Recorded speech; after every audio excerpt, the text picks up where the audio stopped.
Chapter 2, Theodoric, King of Italy 490-3526 by Charles Oman.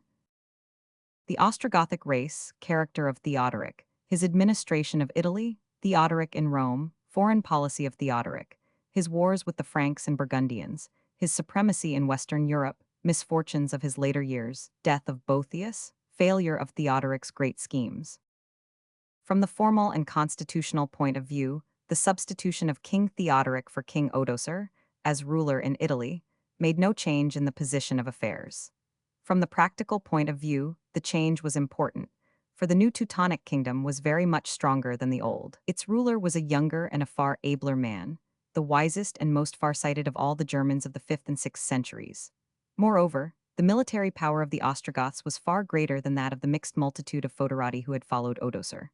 They were a numerous tribe, confident of their own valor after a century of successful war, and devotedly attached to the king, who, for the last 20 years, had never failed to lead them to victory. While they preserved their ancient courage, they had acquired, by a stay of 3 generations within the bounds of the empire, a higher level of civilization than any other of the Teutonic tribes. Their dress, their armor, their manner of life showed traces of their intercourse with Rome.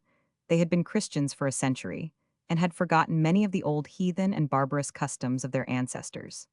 They possessed, too, first of all Teutonic peoples, the germ of a written literature in the famous Gothic Bible of Ulfilas. There are documents surviving, written in the character which Ulfilas had devised for his people, which show that there were Gothic clergy and even laymen who could commit their contracts to paper in their own tongue. Theodoric himself never learnt to write, but there must have been many among his subjects who could do so. Though the king actually discouraged the Goths from giving themselves up to book learning, yet in the generation which followed him, there were Goths skilled both in Roman and Greek literature, some even who called themselves philosophers and claimed to follow Plato. Of all the German nations, it seemed that the Ostrogoths were the most suited to form the nucleus for a new kingdom, which should grow up a young and strong, yet civilized state on the ruins of the Roman Empire. And if any one man could have brought such a consummation to pass, Theodoric was certainly the most fitted for the task. Character of Theodoric. 10 years spent as a hostage at Constantinople had shown him the strong and the weak points in the Roman system of administration.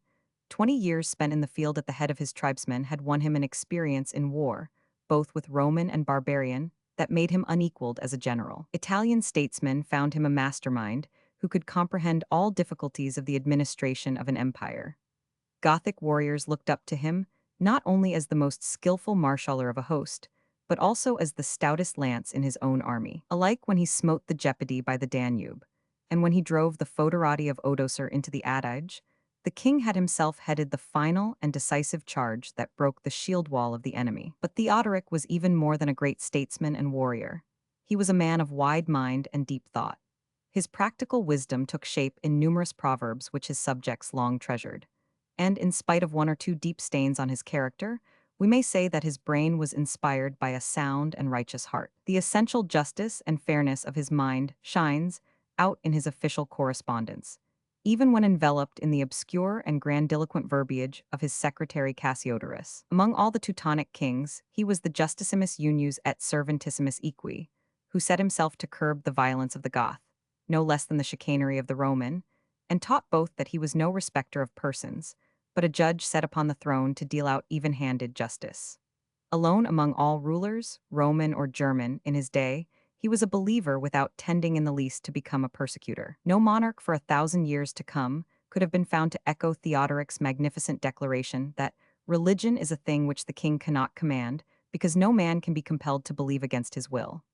Theodoric's religious views. Though an Arian himself, he employed Catholics, Gothic, and Roman as freely as those of his own sect. Even the Jews got strict justice from him, when every other state in the world dealt hardly with them. The abuse which he won from fanatical Christians for resenting the mobbing of a rabbi, or the profanation of a synagogue, is one of the highest testimonies in his praise. The benefits of justice, he said, must not be denied even to those who err from the faith. Yet he was not, as were some others who tolerated Jews, a semi-pagan or an agnostic. The very rescripts which grant temporal justice to the oppressed Hebrews end with an appeal to them to leave their hard-heartedness and flee from the wrath to come. In managing the settlement of his victorious tribesmen on the soil of Italy, Theodoric showed much ability. The third of the land, which Odoacer had confiscated 17 years before, seems to have sufficed for their establishment. The greater part of the foederati who had been holding this third had fallen in battle, and those who escaped the Gothic sword seem mostly to have perished in a simultaneous outbreak of riot and murder, by which the Italians celebrated the downfall of Odoacer, when they heard that he had finally been shut up in Ravenna, settlement of the Ostrogoths. Hence Theodoric was able to provide for his countrymen without further spoliation of the native proprietors. He threatened indeed for a moment to deprive of their lands and rights those Italians who adhered too long to Odoacer, but better counsel prevailed, and even those men were spared. So the Goths settled down with little friction among their new subjects. They lay thickly along the valley of the Po, and in Picenum, more sparsely scattered in Tuscany and central Italy. Into the south few seem to have penetrated. Nearly all settled down to farm the countryside. Only in the royal towns of Ravenna, Pavia, and Verona did the Goths become an appreciable element in the urban population. Theodoric's plan for dealing with the government of conquered Italy deserves careful study. He did not abolish the remains of the Roman administrative system, which he found still existing, nor did he, on the other hand, endeavor to subject the Goths to Roman law. He was content that, for a time, two systems of administration should go on side by side. The Goths were to be ruled and judged by his counts, the Gothic governors whom he set over each Italian province, his ealdormen, as an Anglo-Saxon would have called them, according to the traditional folk right of their tribe. The Romans looked for justice to magistrates of their own race. If a Goth and a Roman went to law, the case was heard before the count and the Italian judge, sitting together on the same bench. In the central administration, the same mixture of systems was seen. Theodoric's court was like that of another German king in many ways. He had about him his personal retinue of military retainers, the king's men, whom the Goths called by the name of Saeans, but whom, in writing our own English history, we should call Thanes or Jesseths. The Saeans went on the king's errands, served him in bower and hall, and acted as his bodyguard on the battlefield. Central government. Above their rank and file rose two or three more prominent followers who seemed to represent the great officers of the household of the later Middle Ages. Such were the chamberlain, regi prepositus domus, and the great captains who in Roman usage were styled magistri militum, and the king's high butler and steward. But beside his Teutonic court, the hounds of the royal hall, as Boethius called them, Theodoric kept up a full establishment of Roman officials, bearing the old titles that had been used under the empire, praetorian prefects, masters of the offices, quaestors, and notaries. He showed great skill and discretion in choosing the most honest among his Italian subjects for these posts, so that his courtiers never became an oppressive official clique, as had habitually been the case under the later emperors.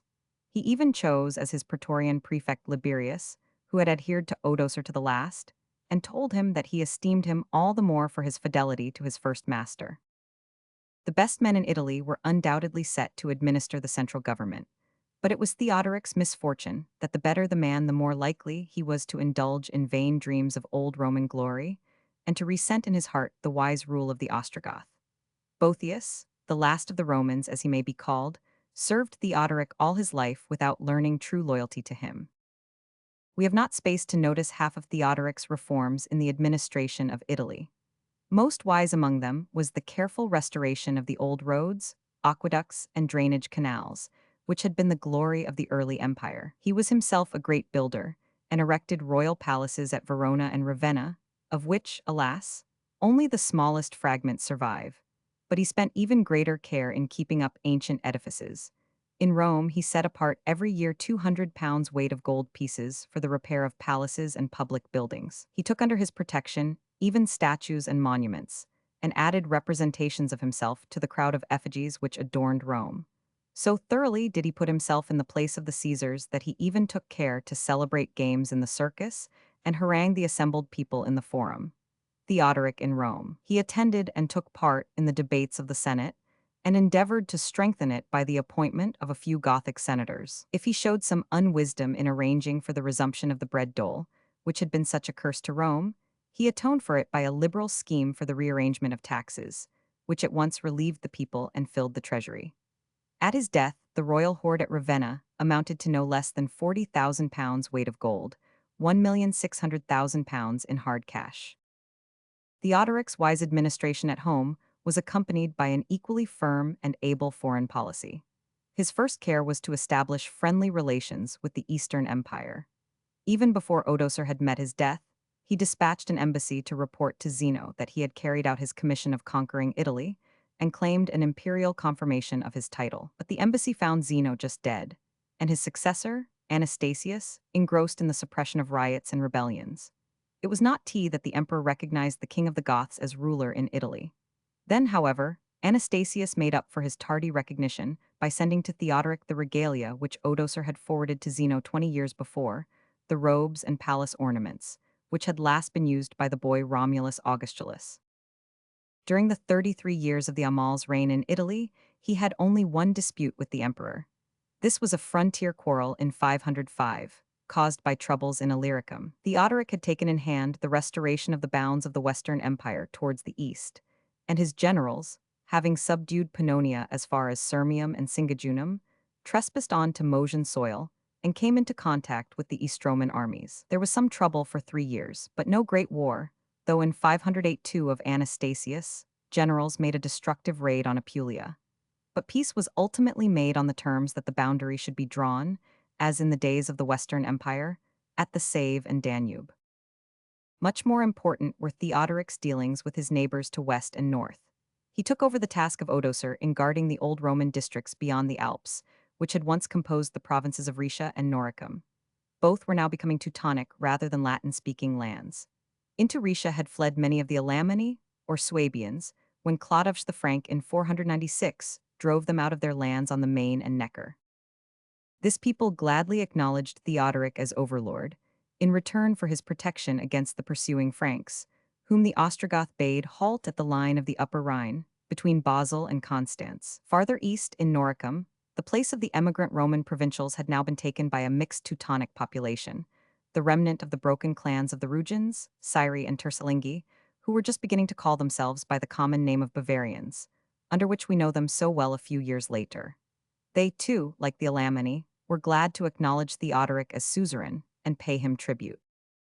To the west, Theodoric at his accession found his kingdom bounded by the Alps, for Odoacer had given up to the Visigoths Marseille, and the other towns which had obeyed the emperor down to the year 476. Beyond the Alps, Alaric the Visigoth now held the mouths of the Rhone and the Provençal coast, while Gundobad the Burgundian ruled on the middle and upper Rhone, from Avignon as far as Besancon and Langres. North of both Burgundian and Visigoth, and far from the alpine borders of Theodoric, lay the new Frankish kingdom of Clodovs, now reaching as far as the Loire and the upper Seine. With all these three monarchs, the king of the Ostrogoths had many dealings. At the very beginning of his reign, he asked for the hand of Augafleda, the sister of Clodovs, and hoped that by this alliance he had bound the clever and unscrupulous Frank to himself. By Augafleda he became the father of Amalasuintha, the only child born to him in lawful wedlock, though he had 2 elder daughters by a concubine ere he came to Italy. Marriages of Theodoric's family. Soon after his own marriage with the Frankish princess, Theodoric wedded one of these natural children to Sigismund, the son and heir of the Burgundian Gundobad, and the other to Alaric the Visigoth. Thus all his neighbors became his relatives. But this did not secure peace between the new kinsmen of Theodoric. In 499 Clodovs fell on Gundobad, to strip him of his realm, routed him, and shut him up in Avignon, the southernmost of his strongholds. But after many successes, the Frank lost all that he had gained, and turned instead to attack the king of the Visigoths. Theodoric strove unsuccessfully to prevent both wars, and was not a little displeased when, in 507, his brother-in-law Clodovs overran southern Gaul and slew his son-in-law Alaric in battle. Burgundian and Frank then united to destroy the Visigoths, and might have done so had not Theodoric intervened. The heir of the Visigothic throne was now Amalric, the son of Alaric and of the king of Italy's daughter. To defend his grandson's realm, Theodoric declared war both on Clodovs and on Gundobad, and sent his armies over the Alps to save the remnants of the Visigothic possessions in Gaul. One host crossed the Cottian Alps and fell on Burgundy.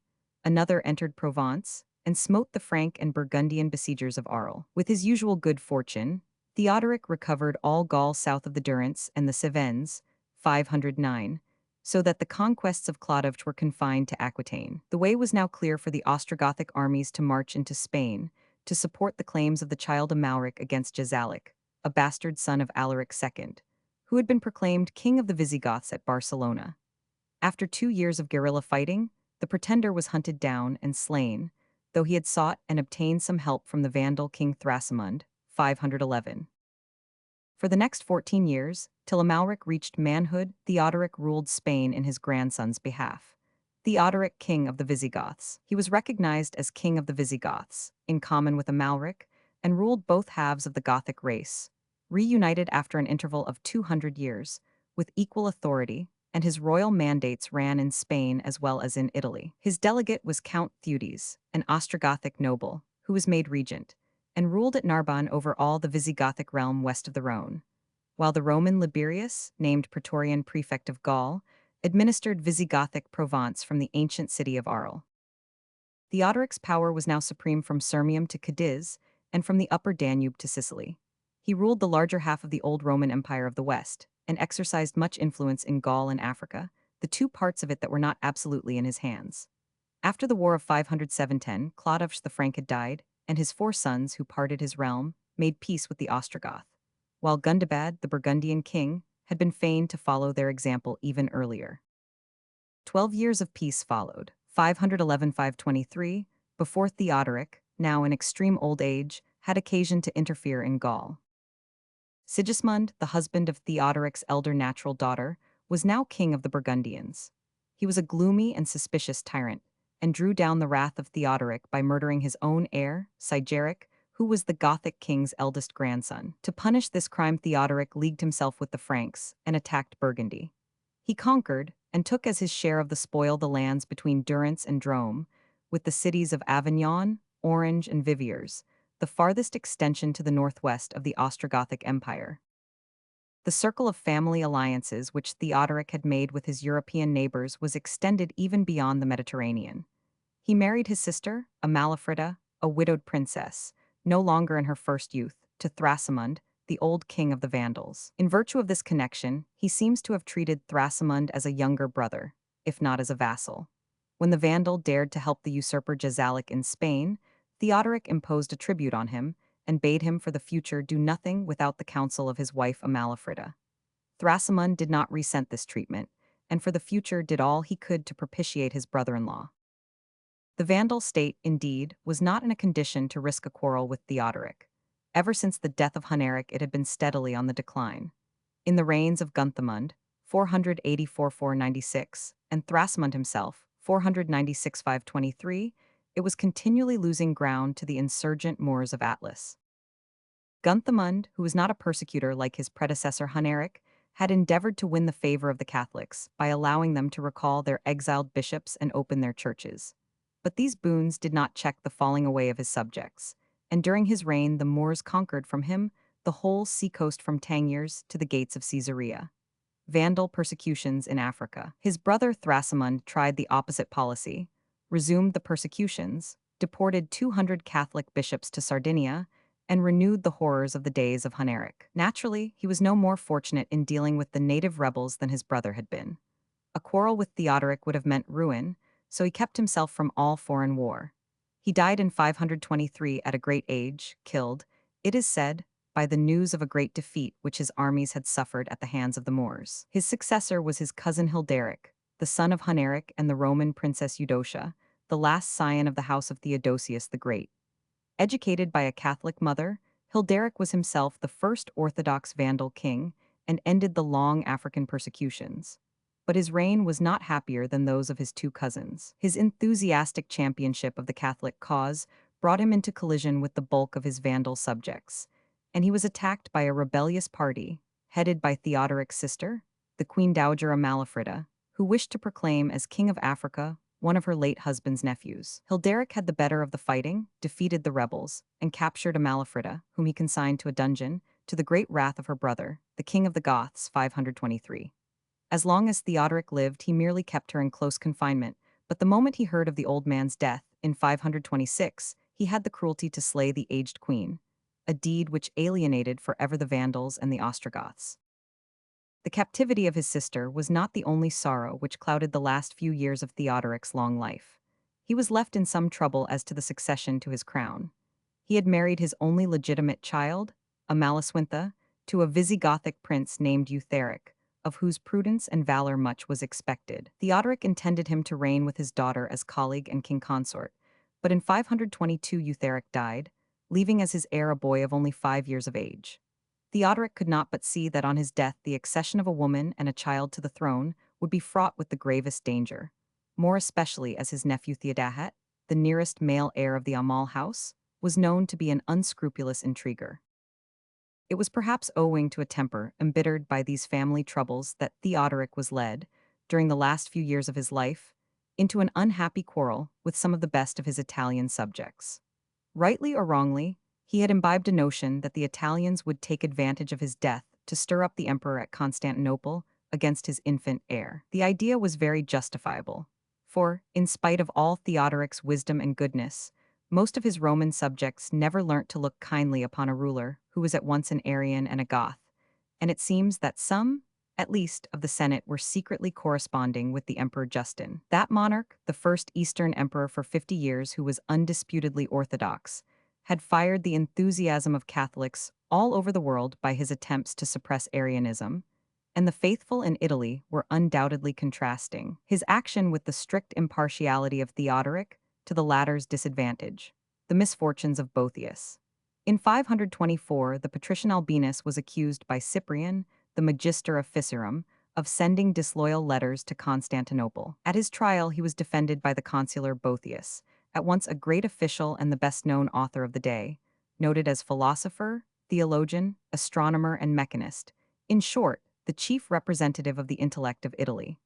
Boethius resented the impeachment of Albinus in the most fiery terms. "If this man is guilty," he cried, "then both I and all the Senate are guilty too."